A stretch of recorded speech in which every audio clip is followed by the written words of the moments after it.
martes. Estamos otra vez juntos, como cada jueves, acercándonos esta vez para tratar con ustedes y compartir algunas ideas con relación a la salud mental y qué es lo que está ocurriendo en nuestro país en este confinamiento, con este aislamiento social y esta cuarentena que todavía debe continuar.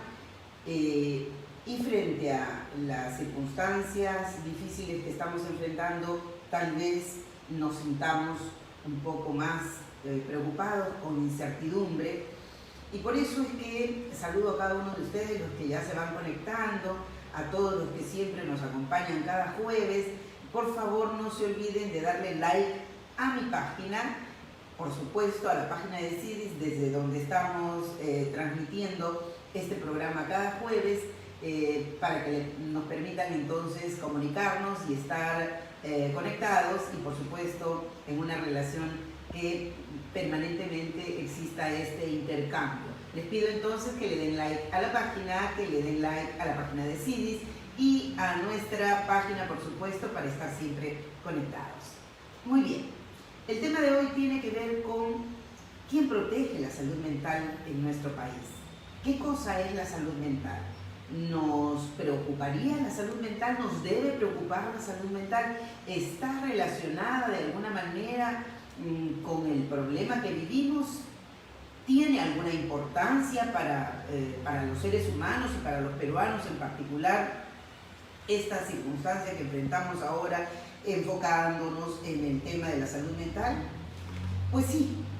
Por ejemplo, ustedes saben, los que me han venido acompañando cada jueves, y para los que no y recién se están conectando en este momento, saben perfectamente que las circunstancias que vivimos, que esta circunstancia de pandemia, que esta crisis sanitaria que estamos enfrentando, que se convierte casi en una persecución. Y entonces la gente que tiene, digamos, conocimiento parcial de las cosas, puede estar pensando que el virus es algo que, como dicen muchos, no se va a terminar. Y veo hoy en los noticieros, en los canales, en los programas de comentarios, estamos viendo que hay que acostumbrarnos a una nueva normalidad, ¿cierto? Y la gente se preocupa y se pregunta, ¿cómo será esa nueva normalidad? ¿Qué significa una nueva normalidad? ¿Qué trae consigo esa nueva normalidad? Tal vez será, estimados amigos, que se trata quizás de una circunstancia nueva y diferente, pero que entraña tal vez riesgos, tal vez nuevos compromisos, tal vez nuevas pautas comportamentales y nuevos repertorios. ¿Qué es lo que trae consigo esta nueva normalidad?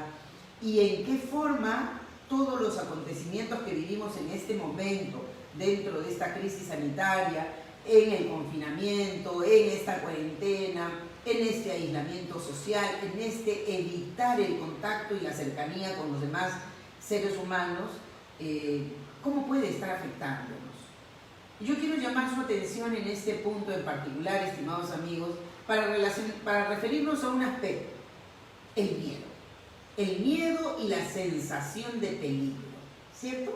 El miedo y la sensación de peligro tienen que ver con una respuesta del cuerpo humano y del cerebro respecto a los acontecimientos que vivimos. Lo que vivimos, como no es conocido, no estamos acostumbrados a esto, no sabemos qué nos puede pasar, no sabemos si estamos afectados o no muchas veces, no sabemos si los nuestros están afectados o no, no sabemos si se va a terminar pronto, si va a durar un año, si va a durar poco, si va a durar mucho, no sabemos. Entonces la incertidumbre genera una emoción. Esa emoción se llama miedo. El miedo es absolutamente humano, todos sentimos miedo, todos respondemos a las circunstancias, a muchas circunstancias de peligrosidad en la vida con esta respuesta emocional, con esta experiencia sensible que le llamamos miedo. En realidad, ustedes saben, recuerdan, es muy interesante recordar, por ejemplo, cuando habíamos tratado una de las primeras sesiones, creo, cuando empezábamos la cuarentena, habíamos comentado un poquito acerca de cómo experimentamos los seres humanos esto que se llama miedo y a través de qué factores o de qué canales. En realidad todos recordamos cuáles son los órganos de los sentidos. Ve, yo quiero referirme un poco a esto. Los órganos de los sentidos, ¿cuáles son? ¿Recuerdan? Ojo, oído, nariz, boca, tacto, ¿verdad? Los 5 sentidos que tenemos, ¿no? Sentidos, que significa órganos que nos permiten captar la información de afuera a través de las neuronas aferentes. Por ejemplo, reciben la información de afuera, lo que vemos, lo que escuchamos, lo que olemos, lo que comemos, lo que tocamos, recibe la información de afuera y lo procesa adentro. Nosotros hemos venido pensando siempre que tenemos los 5 sentidos. En realidad, no solamente son 5 sentidos, también tenemos sentidos internos. Sentidos internos que tienen que ver con cómo percibimos una serie de cosas y cómo estas cosas van procesándose internamente. Uno de esos sentidos, queridos amigos, es el sistema inmunitario. El sistema inmunitario es una forma de recibir lo que viene de afuera y procesarlo de una manera determinada con algunos agentes, con algunos colaboradores químicos que están trabajando en nuestro cerebro y en nuestro cuerpo. Ese sistema inmunitario, por ejemplo, es otro sentido. Tenemos también otros 3 sentidos. El sentido, por ejemplo, el sistema interoceptivo. Mire, el sistema inmunitario es un sistema muy peculiar porque relaciona, por ejemplo, un aspecto... ¿Se acuerdan ustedes que cuando hablábamos del tema de educación decíamos nosotros hemos sido acostumbrados a entrenar solo el hemisferio izquierdo, porque la gente se preocupaba por entrenar el hemisferio izquierdo, dado que hay que aprender matemáticas, física, ciencias, etcétera, porque es muy importante, y las escuelas se habían orientado a eso y hablábamos del otro hemisferio que de alguna manera se vio abandonado por el modelo educativo que tenemos. Entonces recuerden, el sistema inmunitario es ese sistema que engarza ambos hemisferios, que comunica todos los sentidos y trabaja con ambos hemisferios. Fíjense lo interesante que es. Igual que en este caso el sistema interoceptivo, que también es un sistema considerado como un sentido interno, y ese sentido trabaja relacionado a la homeostasis y tiene una intervención directa en lo que significa la comunicación de todos los sentidos que trabajan internamente. También tenemos, por ejemplo, el pensamiento como otro sentido, porque es una forma, si usted capta una información, esa información tiene una estructura, adquiere una estructura en el cerebro, una forma de procesarse. Eso se convierte en un pensamiento. El pensamiento es una forma de reflejar lo que estamos viendo afuera. Pues bien, ese pensamiento finalmente presenta un producto. Ese producto se llama emociones.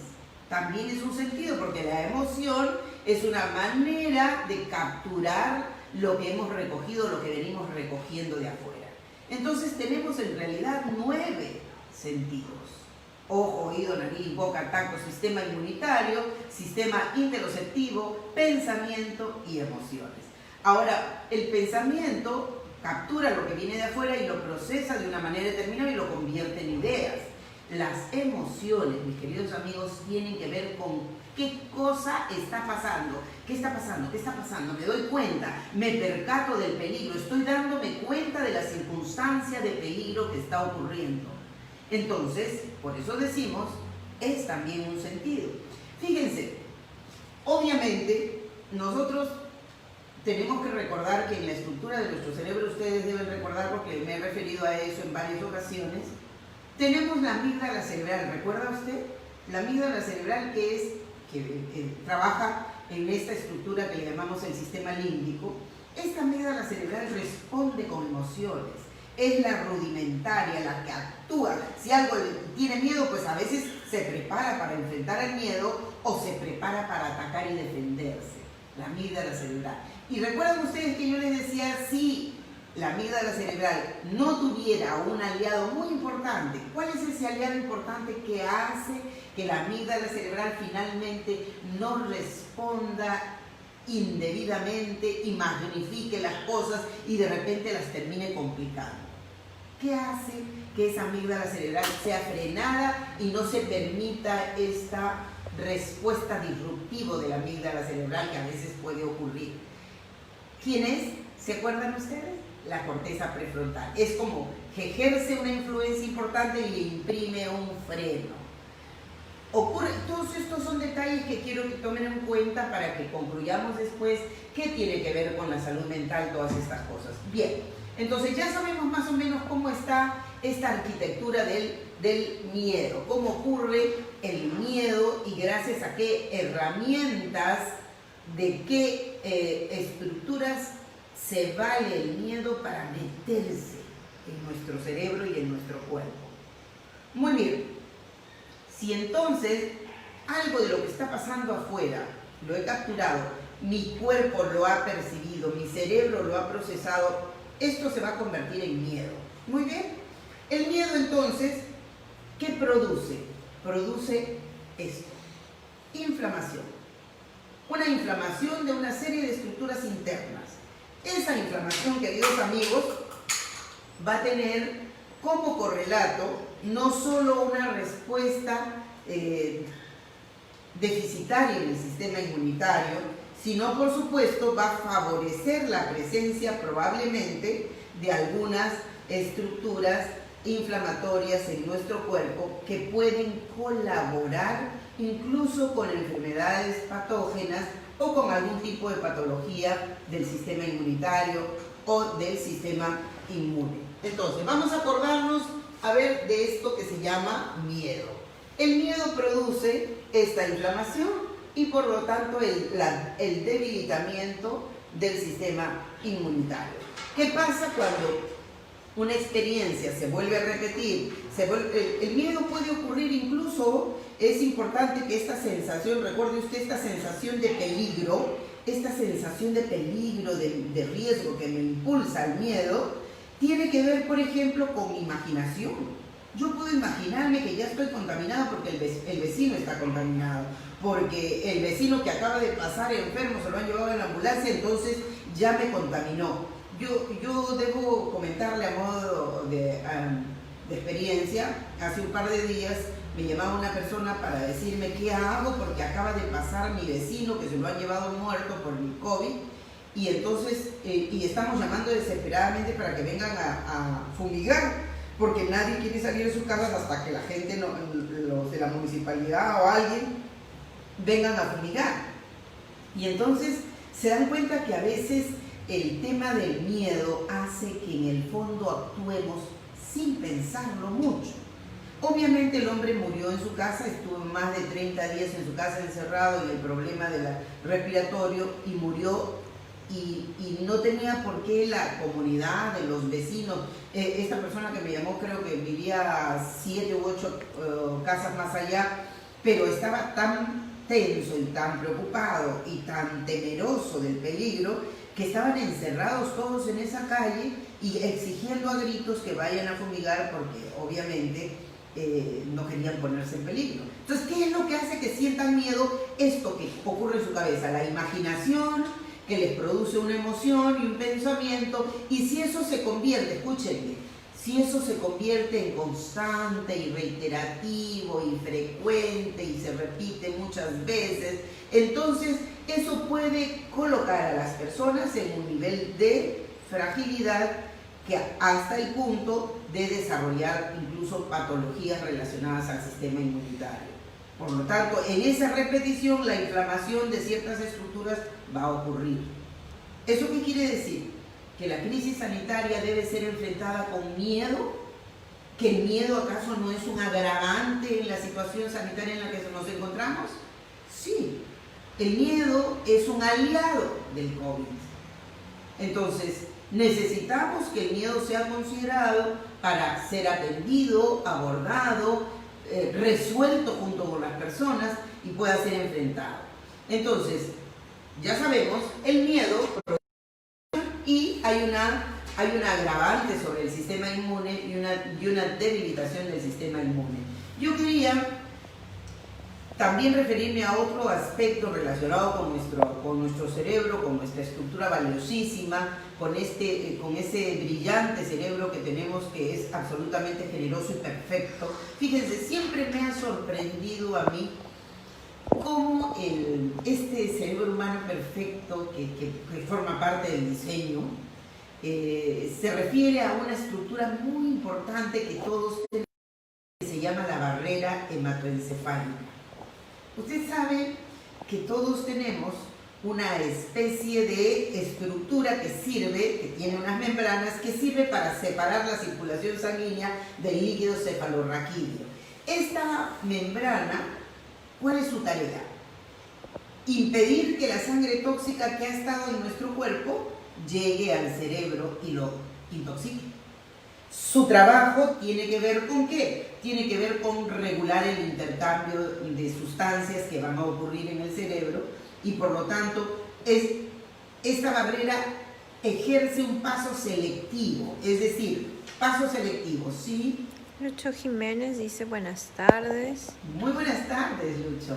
Muy buenas tardes. Susi Kiko dice buenas tardes también. Muy buenas tardes, Susi. Bienvenida. Estamos aquí compartiendo como cada jueves. Pablo Rafael Arroyo también dice buenas tardes. Muchas gracias, Pablito, bienvenido. Estamos aquí compartiendo algunas ideas con relación a la salud mental. Inés Martínez, buenas tardes, doctora. ¿Cómo está, ingeniera? Muy buenas tardes, bienvenida, gracias por acompañarnos. Celina Cáceres dice buenas tardes, doctora, un abrazo desde Ica. Muchas gracias, bienvenida, saludos a Ica. Gracias, Celina, por acompañarnos. Cariños para toda la gente de Ica que siempre está conectada con nosotros. Rosa Munar dice saludos, doctora, aquí estamos escuchándola con mucha atención. Muchas gracias, Rosita, un abrazo fraterno y cariñoso y hasta la eternidad en esa fortaleza que sé que estamos juntas en este momento. Tú sabes que este espacio es absolutamente importante para fortalecer los lazos de hermandad, de fraternidad que te hago llegar con una enorme energía y este abrazo enorme para que nos acompañe con Alberto, que está por supuesto en otra dimensión, pero que lo recordamos con todo cariño y que lo tenemos presente, por supuesto, haciéndonos cada vez más fuertes. Bienvenida, Rosita. Francisca Larios dice, yo tengo miedo cuando salgo lejos de casa. Claro, Francisca, es verdad, el miedo es una cosa que lo sentimos todos. Gracias por acompañarnos, vamos a hablar un poquito más del tema. Muy bien. Entonces, les explicaba que en este cerebro tan importante y maravilloso se forma esta barrera hematoencefálica, ¿verdad? Y esta barrera es una estructura que impide que toxinas, que radicales libres, que todo lo que ha ocurrido alrededor en nuestro cuerpo llegue al cerebro y lo intoxique. Se forma una barrera, por eso se llama barrera, que impide estructuralmente que estas sustancias tóxicas ingresen. Entonces, ¿qué deja pasar? Hay un paso selectivo, decimos. Deja pasar aminoácidos, agua, deja pasar hormonas liposolubles, deja pasar oxígeno, deja pasar una serie de sustancias importantes, pero no deja pasar toxinas.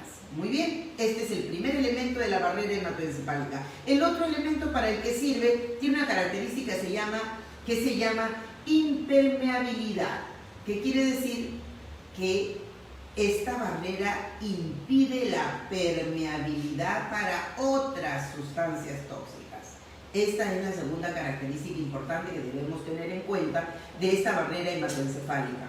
Y una cosa me refiero, ¿por qué me estoy refiriendo a esta barrera? Porque en realidad estamos todos que durante la cuarentena, el confinamiento, el aislamiento social, la gente está encerrada en sus casas, está mirando televisión con frecuencia, está, por ejemplo, observando una película y luego otra, o está sentada en el computador, o está tal vez desarrollando algún tipo de actividad sentada en la máquina, desarrollando comportamientos reiterativos por horas.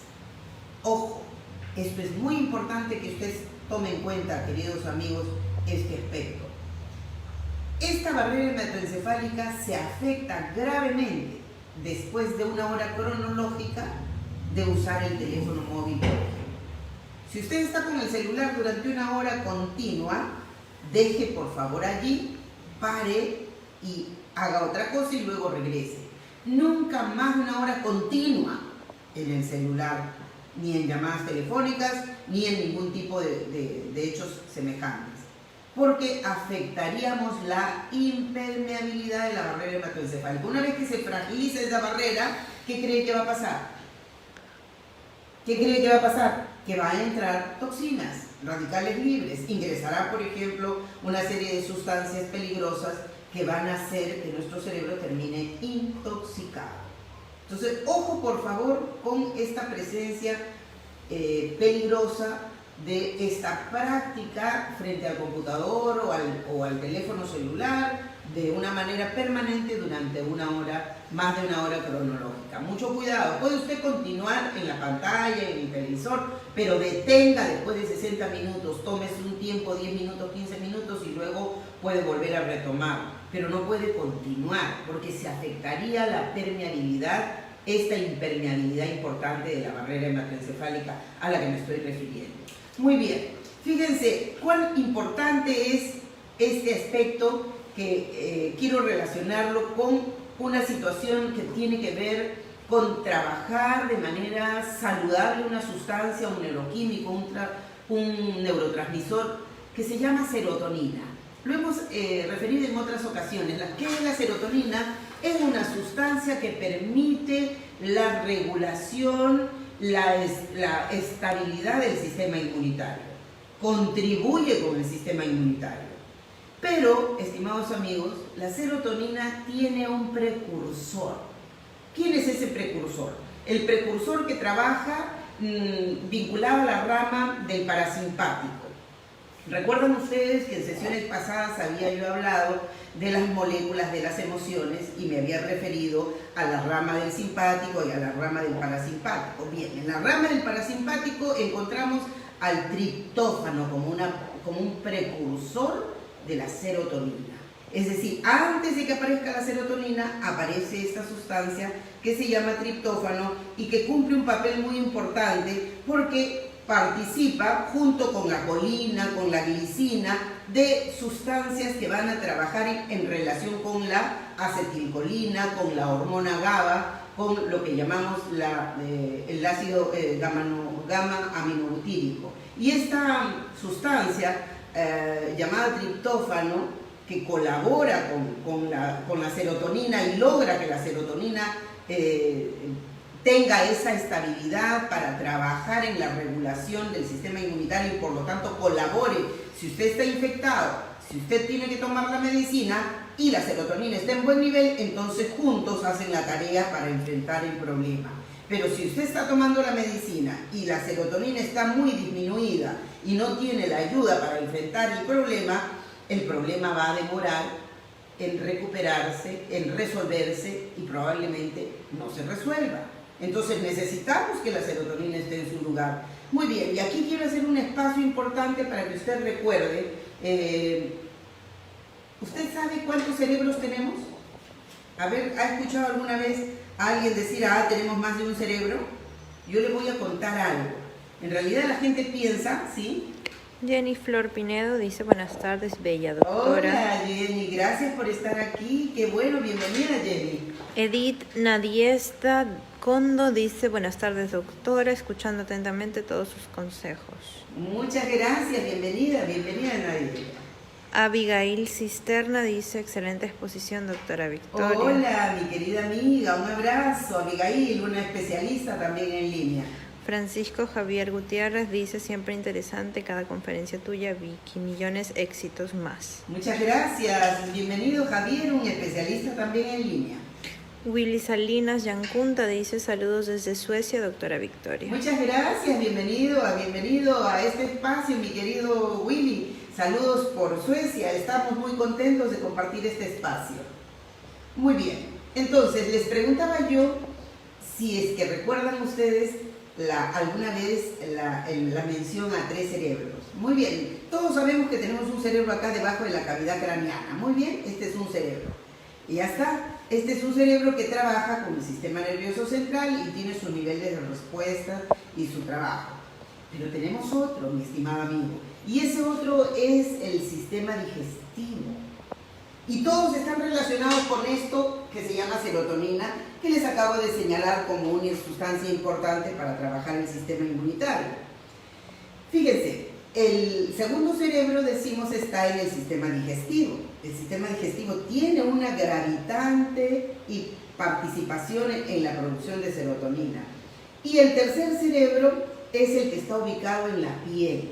Ustedes saben que antes los seres éramos pues monocelulares, no éramos como ahora, ¿no? Pluricelulares, después de haberse hecho esta división de gametos, después de haberse producido esta división celular. Antes éramos monocelulares, entonces el tejido que cubría en la membrana superior se encontraba una serie de sustancias, todas las que necesitaban los seres para activar la vida. Hoy tenemos que reconocer que la piel cumple un papel importante en la producción de la serotonina y por lo tanto en ese sistema inmunitario. Solo, estimado amigo, recuerde, solo el 5% de la producción de serotonina en el cuerpo del ser humano está producido por la masa encefálica, por ese cerebro que está acá arriba. 5% de la serotonina que necesitamos. ¿Sabe usted quién produce, cuánto produce, por ejemplo, el sistema digestivo de serotonina? 80% de la serotonina del cuerpo corresponde al sistema digestivo. 80% de lo que se produce en serotonina corresponde al sistema digestivo. Tiene que ver, por supuesto, con la colina, tiene que ver con una serie de sustancias complementarias. Y el 15% restante se forma y se produce gracias a la intervención de la piel. Entonces ahí tenemos la producción de serotonina.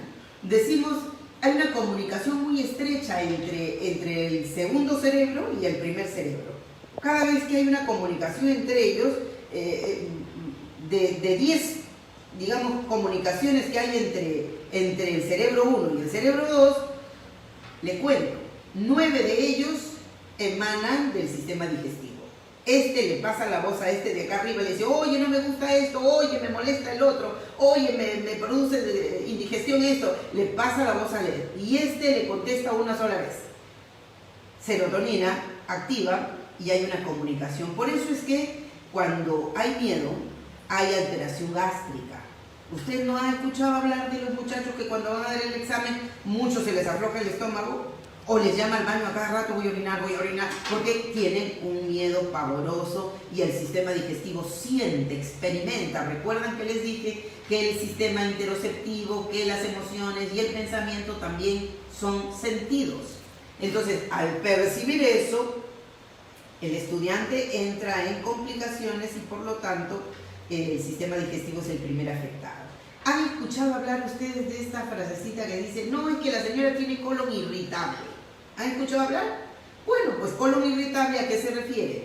Precisamente se refiere a una alteración del comportamiento digestivo producto de un estado de permanente miedo o estrés. Entonces, sí tenemos esos 3 cerebros que participan en la producción de la serotonina, que es muy importante que recordemos, lo vamos a poner aquí, porque esta serotonina tiene un papel singular en la defensa del organismo, ¿ya? Tenemos estos 3 cerebros que hay que percatarnos de ellos. Ahora bien, recuerden que les había mencionado que tenemos acá el triptófano, que es el precursor de la serotonina, ¿no? El precursor de la serotonina. Y este triptófano, que es una sustancia muy importante, les quiero comentar, que se afecta seriamente, se reduce cuando hay los comestibles sometidos a calor intenso. Queridas amigas, las que cocinan en casa, los amigos que están cocinando en casa, no hay que someter a los comestibles a calores muy intensos y reiterativos.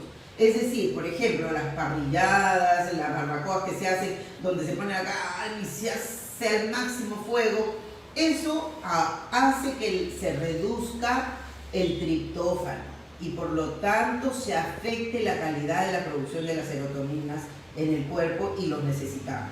Y muchas veces también se afecta gravemente y puede, no solo esta desregulación, este desorden del triptófano, puede producir estreñimiento y la misma consecuencia de la constipación gástrica que produce que el triptófano en realidad se convierta en una sustancia que se llama indicano.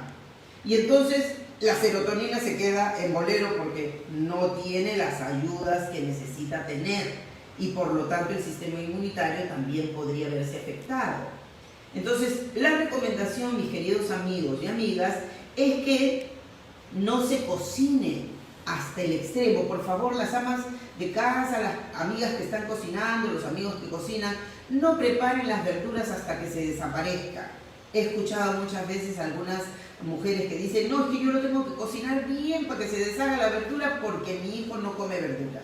No, mi querida señora, enséñele a comer verduras de una manera óptima, enséñele a comer verduras crudas, ensaladas. Y si hace usted una rica sopita de verduras, pues que esa sopa de verduras sea efectivamente una sopa donde la verdura esté dura, no cruda, pero cocida, pero no deshecha.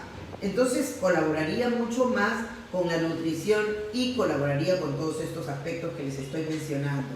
Es muy importante fabricar la serotonina, ayudar en nuestro cuerpo con la producción de serotonina, porque eso nos permite de alguna manera incluso proteger la flora intestinal en nuestro cuerpo. Muy bien, entonces es muy importante que nos demos cuenta de cuáles son los que pudieran estar poniendo en peligro la serotonina. ¿Cuáles son los aspectos que pudieran estar poniendo en peligro la serotonina? Por ejemplo, si hay un trastorno digestivo, si hay una colitis, si hay una indigestión, todos estos son resultado de que probablemente la serotonina no está trabajando bien. ¿Qué colabora para que la serotonina se ponga en peligro? Por ejemplo, el uso frecuente de corticoides, por ejemplo, el consumo de alcohol. Ojo, consumo de alcohol, me refiero, los amigos que han creído que la cuarentena es para estar en juerga porque no van a trabajar, no hay que consumir alcohol, colabora con la reducción de serotonina y la serotonina pone en peligro el sistema inmunitario. Y al poner en peligro el sistema inmunitario, ¿qué ocurre? Que va a tener menos armas para defenderse del proceso infeccioso, de cualquier patología. Entonces, el alcohol colabora con la reducción de serotonina. Igual que el estrés, mi querido amigo.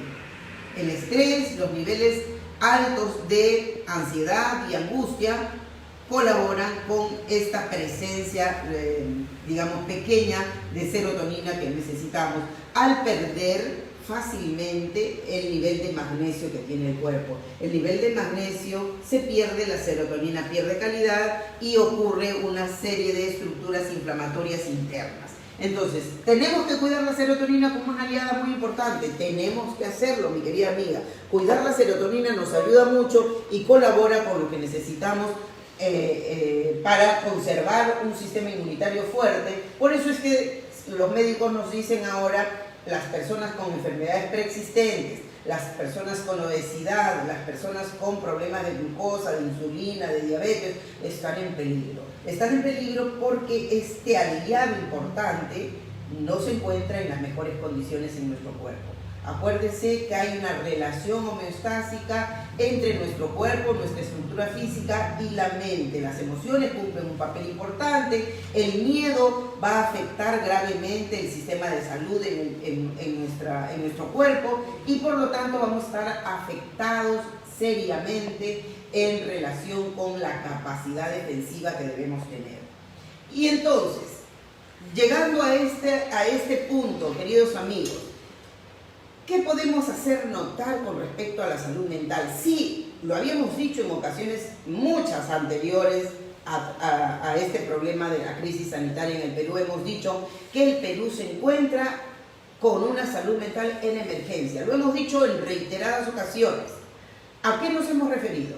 Al estado crítico de violencia que vivía el país antes. ¿Recuerdan ustedes a este estado crítico de violencia que vivía el país muy grave? Y entonces yo en reiterados escenarios y oportunidades me he referido a la necesidad de declarar en emergencia la salud mental en el país. No se ha hecho.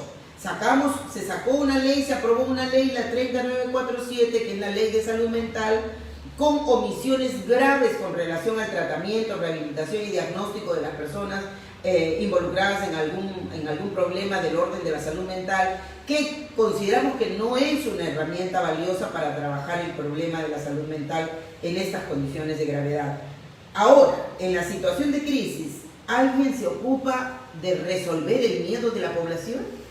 Cuando vemos que los noticieros de los canales de televisión, de todos los canales, abundan en información sobre la infección, sobre cuántos muertos hay, cuántos infectados más hay, en dónde hay más muertos, en dónde más se está poniendo en peligro a la población, cuando en realidad eso es una manera de colaborar para que el miedo aumente el riesgo en el ser humano. Y no estamos haciendo nada desde el Ministerio de Salud, desde el Poder Ejecutivo, que tiene que establecer normas regulatorias para este aspecto. Porque esta es una situación de emergencia, sí señor, es una situación de emergencia. Y por tal es una situación de emergencia que merece una respuesta contundente y que intervenga este vínculo que hay entre este miedo que de por sí, gracias a la pandemia, enfrentamos, más la ausencia y la omisión de medidas de políticas públicas que no están siendo cautelosas en el manejo del problema. Entonces, ¿qué necesitamos? Necesitamos una autoridad coherente, que mire, que lea la realidad y que se adelante a ella estableciendo las pautas regulatorias pertinentes. No puede ser posible que estemos invadidos de una televisión que contamina gravemente las emociones de los peruanos en estas condiciones y no podemos evitarlo. Claro está, diremos, no, hay que apagar y no ver. Sí, cierto, lo hemos dicho en anteriores ocasiones, hay que apagar el noticiero, no vea usted el noticiero. Pero eso no basta, porque los niños prenden, porque las personas que no tienen información prenden el televisor y están al pendiente de las noticias. Entonces, hay que trabajar en eso, hay que colaborar con el que la población reciba información más saludable. Necesitamos utilizar mecanismos complementarios, supletorios para hacer que la salud mental sea protegida. Necesitamos utilizar nuestro cuerpo, nuestras manos. Por eso quiero terminar este programa trabajando con ustedes algunos ejercicios que considero importantes, no sin antes hacer un llamado al Poder Ejecutivo, al Presidente de la República, al Ministro de Salud, al Ministro de Educación, a preocuparse porque la salud mental puede convertirse o en un aliado o en un enemigo de esta crisis sanitaria. De hecho, ya estamos notando que hay una complicación en el manejo de las políticas que están orientadas a enfrentar el problema. Esta discordancia en el uso del protocolo para enfrentar el problema, ¿qué cosa revela? Revela que no hay una unicidad de criterio. Por lo menos, señor ministro Zamora, por lo menos en el área de la salud mental exigimos que se convoque a especialistas para que desde la pantalla de la televisión, para que desde Radio Nacional, de todos los canales y emisoras de antena abierta, e incluso hasta programas de cable, puedan servir para no solo informar, sino trabajar la salud mental de manera preventiva y hasta de manera resolutiva, porque hay 1000 formas de hacer que la salud mental pueda tener un poco de sosiego y ese sistema inmunitario no se vea en grave riesgo. Por lo tanto, el trabajo de los médicos que están haciéndose en los hospitales, en las clínicas, en los centros de salud, no terminen en saco roto, porque ellos trabajan manejando las herramientas que tienen a mano, las medicinas que tienen a mano, con la dificultad en el uso incluso de la aplicación de un protocolo discutible. Pero si además no estamos colaborando desde la salud mental en usar herramientas singularmente importantes, estimados amigos, encontramos entonces que la salud mental está en riesgo y que no hay una entidad que la proteja, que la ponga en salvaguarda y que entienda que es importante considerarla para la solución del problema. Entonces, creemos, sí. Nayeli Rosario dice, buenas tardes doctora, nuevamente escuchando su interesante transmisión. ¿Cómo están, Nayeli? Buenas tardes, bienvenida. Gisela Díaz dice, qué interesante tema. Muchas gracias, Gisela, bienvenida. Gracias por acompañarnos. Es muy importante, sí. Inés Martínez dice, excelente. Muchas gracias, ingeniera, muchas gracias. Esmeralda Álvarez dice, aquí presente como cada jueves. Oh, gracias, Esmeralda. Saludos a Estados Unidos. Un abrazo muy grande. Hay que aprender para que combatamos el miedo desde donde estemos. Un saludo muy grande.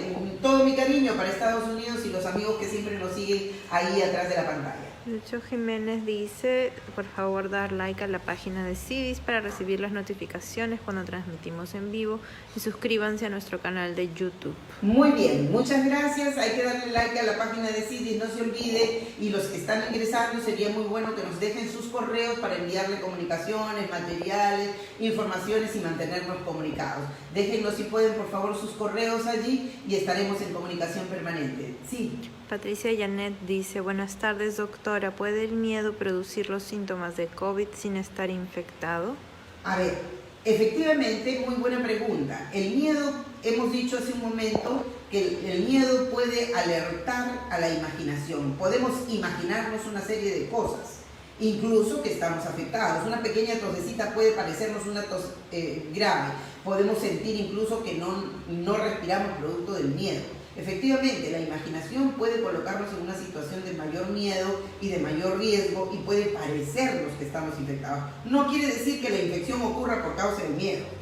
Puede parecernos que estamos infectados. Y eso puede generar en el sistema inmunitario una fragilidad, sí señor. Puede fragilizar el sistema inmunitario y colocarnos en una situación de riesgo más bien. Eso sí es cierto. Muy bien, entonces quería decirles, porque no quiero terminar la sesión de hoy, ya sabemos que el miedo tiene todas estas características, que debemos evitar estar mucho tiempo sentados en el televisor o con el computador o con el teléfono porque fragilizamos a la barrera hematoencefálica, necesitamos proteger la serotonina, necesitamos contribuir con una nutrición altamente alcalina para protegernos de las infecciones, necesitamos evitar el consumo de carnes rojas, de embutidos, de frituras, de comida chatarra por estos tiempos, es absolutamente necesario comer ensaladas. Por favor, ustedes ven aquí los colores que hemos puesto, tiene un propósito. Ustedes van a darse cuenta que en la maravillosa naturaleza encontramos una serie de colores, ¿verdad? Rojo, verde, naranja. Tenemos una cantidad de colores de productos de la tierra, de la Pachamama tan generosa. Consuma los productos de todos los colores. Hágase una ensalada de todos los colores. Y entonces estará usted garantizando el betacaroteno, los nutrientes, todos los nutrientes que evitan que los radicales libres ingresen a su sistema y que puedan contaminarlo. Consuma verduras, consuma cítricos, tome su jugo de naranja, su jugo de mandarina, su jugo de frutas naturales y va a ayudar mucho. No tome mucha leche en estos tiempos, no consuma mucho queso en estos tiempos. ¿Por qué? Porque son ácidos, propician el pH ácido y eso colabora con que efectivamente el pH ácido puede nutrir a este virus. Ustedes saben que el virus entra y se alimenta más bien en pHs ácidos. Entonces, procuremos tener el pH alcalino, compense usted, no tome todos los días leche. Puede tomar una que otra vez en la semana, pero no todos los días. Prepárese una avena, tome quinoa, haga uso de granos que pueden ser muy importantes para su nutrición. Y finalmente, estimados amigos, siempre lo he dicho en mis conferencias, los que me han acostumbrado a escuchar, los que me han acompañado siempre, Jenny, la ingeniera Inés, muchas personas que me han acompañado en las conferencias saben que hemos dicho siempre que nuestras manos son antenas. ¿Recuerdan? Nuestras manos son antenas. Antenas de conexión con el universo, antenas de conexión con la naturaleza. Usemos a las manos y a nuestro cuerpo para hacer que el sistema inmunitario reproduzca y regule esa producción serotonínica que necesitamos. Use, por favor, vamos a usar algunos mudras. Le decimos mudras porque tienen que ver con este ejercicio mutuamente energético en donde la mano cumple un papel de prolongación. La mano sirve para prolongar una suerte de energía y alcanzarte a ti para que en esa comunicación exista una fórmula de intercambio energético que nos colabore para hacer finalmente esta suerte de conexión bioenergética, nos nutra y nos permita fortalecernos. Ya saben ustedes entonces que las manos son antenas. Cuando se levante y se estire, todos sabemos que el estirarnos es muy valioso, ¿verdad? Cuando nos levantamos y nos estiramos sentimos una cosa que nos causa cierta sensación de placer y de disfrute. No es casual. Muy bien, estírese con la frecuencia necesaria, pero fíjense, ustedes han visto muchas veces hay un mudra que es el mudra del amor. Le decimos el mudra del amor, donde las manos cumplen un papel importante. Cuando usted se sienta solo, use esta imagen, poner las manos aquí en el pecho, que está muy cerca del centro límbico. Así usted lo pone, que está muy cerca de una glándula valiosísima, que es importante, que se convierte en algún momento de nuestra vida interior en un tercer ojo. Si usted hace esto, le llamamos el mudra del amor. Entonces va a sentir ese amor, que es una fuerza energética que siente usted en el interior, porque hay que conectarse con nuestro mundo interno para podernos conectar con el universo. Este es el mudra del amor. Use sus manos para sentirse menos sola y acompañada. Por ejemplo, usted habrá visto cómo son los movimientos que hacen los yogis o los que practican artes marciales. ¿Ha visto usted, por ejemplo, esta presencia? ¿Ah? ¿Ha visto? Muy bien, esto tiene que ver con el mudra de la luz. De la luz es como el camino, como la ruta, como que nos enseña la ruta. Si usted quiere sentir una voz interior que le dice por este camino es, por aquí es la ruta correcta, haga este movimiento y hágalo con una infinita devoción y va a encontrar usted probablemente la respuesta que estaba buscando y que no encuentra, porque nadie se la puede dar. Hay una fuerza interior, una sabiduría interior que Dios en la estructura de nuestro cuerpo ha colocado maravillosamente. Entonces, si usted hace esto, estará acogiéndose a esa ruta, a ese camino que es muy importante para que usted pueda encontrar esta comunión entre su mundo interior y el universo que nos cobija generosamente. Y el último mudra del que quiero hablar es este. ¿Usted ha visto alguna vez cómo algunas personas pueden estar haciendo los yogis, por ejemplo, los que hacen su práctica, hacen esto para hacer algunos mantras, ¿verdad? Así. Ya, este es el mudra de la sabiduría. Tiene que ver con la facilidad para despertar esa fuerza inteligente interior que todos los seres humanos tenemos. Entonces, use sus manos, use sus dedos, use sus pies, camine descalzo, póngase varias medias, camine descalzo. Ese masajito que usted hace al pie está haciéndoselo a todos los órganos que están en su cuerpo, porque ahí están las terminales nerviosas. Camine con sus medias bien protegido, pero esta lección, esta impresión que recibe de la estructura del piso, el pie va a servir como una especie de masaje maravilloso que ocurre al interior de su cuerpo. Entonces, úselo para evitar que el sistema nervioso se encuentre afectado y que el miedo termine por engullirnos. Un último ejercicio que quiero recomendarles, ¿sí? Katia A.Ñ. dice: querida Victoria, gracias por tocar estos temas. ¿Cómo hacemos para apoyarte en hacer llegar tu voz al gobierno? Ay, sería maravilloso, Katia, muchas gracias. Valoro mucho tu presencia en este espacio. También una persona muy preocupada, una lideresa de comunicación que genera corriente de opinión. Es muy valioso repetir simplemente estas cosas para que podamos, hay que replicar este programa para que lo escuchen y poder hacer los comentarios. Hay que darle like a nuestra página para que muchos más nos puedan escuchar y recoger nuestras recomendaciones. Sí. Gisela Díaz dice: en sí las familias de las personas con discapacidad se encuentran más vulnerables. Totalmente de acuerdo, Gisela. Es verdad, tenemos muchos espacios en donde el Estado no llega, porque si no hay capacidad para llegar a las mayorías, probablemente sean menos las herramientas que tienen para llegar a las minorías. Obviamente, las personas que tienen algún tipo de afectación están en un grado de vulnerabilidad mayor. Hay que usar los recursos que tenemos. Es muy importante, quiero hacerles una mención, una súplica en este momento, en este espacio, que es muy importante que abandonemos la rabia, que dejemos de lado la queja. Yo veo muchas veces en las redes gente que se preocupa por quejarse, por exigir, por pelear. En este momento no. Dejemos todo en nuestra memoria guardado en la retina para el momento en que tengamos que pedir cuentas. En este momento lo que tenemos que hacer es colaborar con las personas, es tender puentes, es proponer ayudas, démosle herramientas a las personas. Ya estamos hablando de la nutrición, que es importante, sí. María Huacha dice, muchas gracias doctor, exactamente, ayúdenos a proteger la salud mental, es lo más importante. Muchas gracias María, bienvenida, eso es lo que hacemos, sí. Lucho Jiménez dice, ¿el bicarbonato de sodio ayuda a regular el pH del cuerpo? Totalmente, por supuesto, gracias por la pregunta Lucho.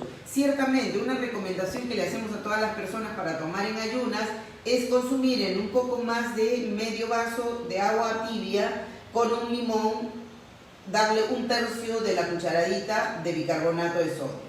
Bicarbonato de sodio disuelto permitirá que el pH sea cada vez más alcalino y eso le permite combatir la presencia y la multiplicación del COVID en su cuerpo.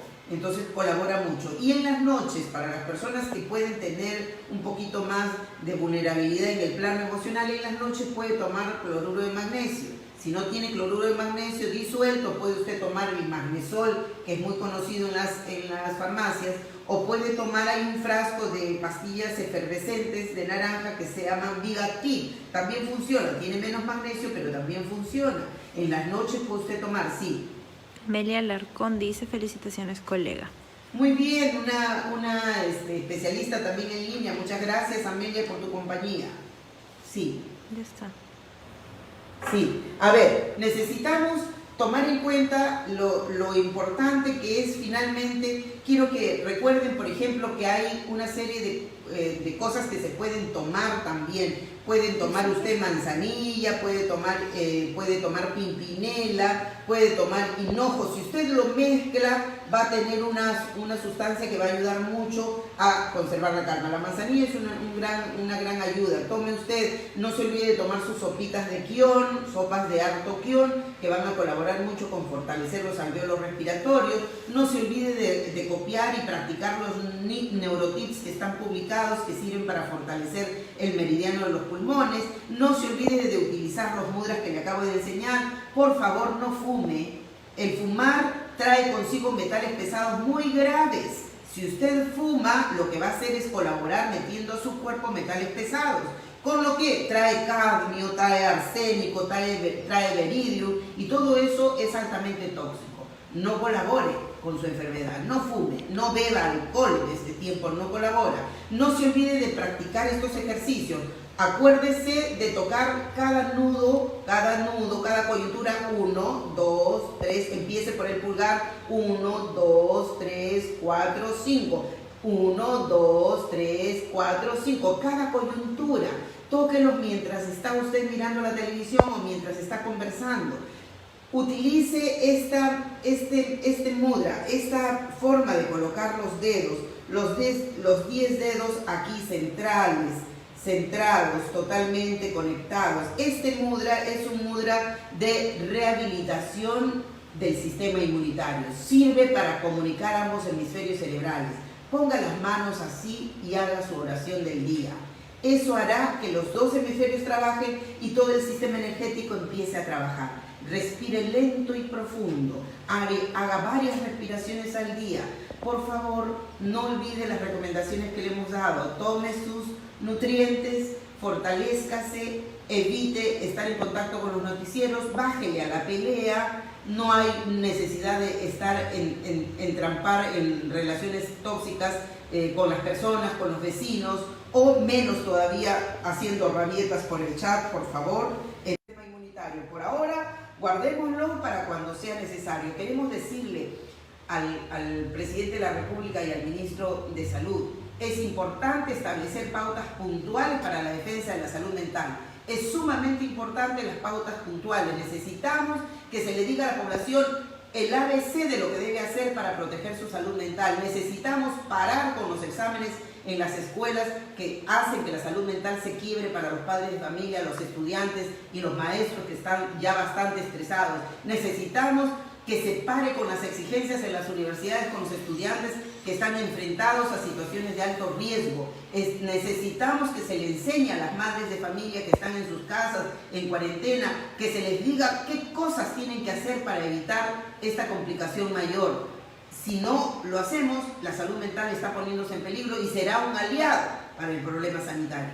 Necesitamos que esto se convierta no en un aliado del problema, sino más bien en un aliado de la solución. La salud mental está en peligro, exigimos una fuerza común para que esta salud mental sea protegida. Por lo pronto, los seres humanos, los peruanos, hagamos lo que tenemos que hacer desde casa. Las madres cuidando a sus hijos, los hijos cuidando a sus padres, los hermanos cuidándose entre sí y por favor los maestros haciendo su tarea con la misma vocación, con la misma entrega, pero sin enfermarse. Protéjase porque por ahora no tenemos de otra, pero sí tenemos la fuerza común, esta fuerza que nos va a juntar por lo menos una vez cada jueves. Nos encontraremos en esta ventana otra vez el próximo jueves. Por favor, recuerde que al terminar esta transmisión usted puede dejarnos sus correos para poder enviar la información y para estar comunicados.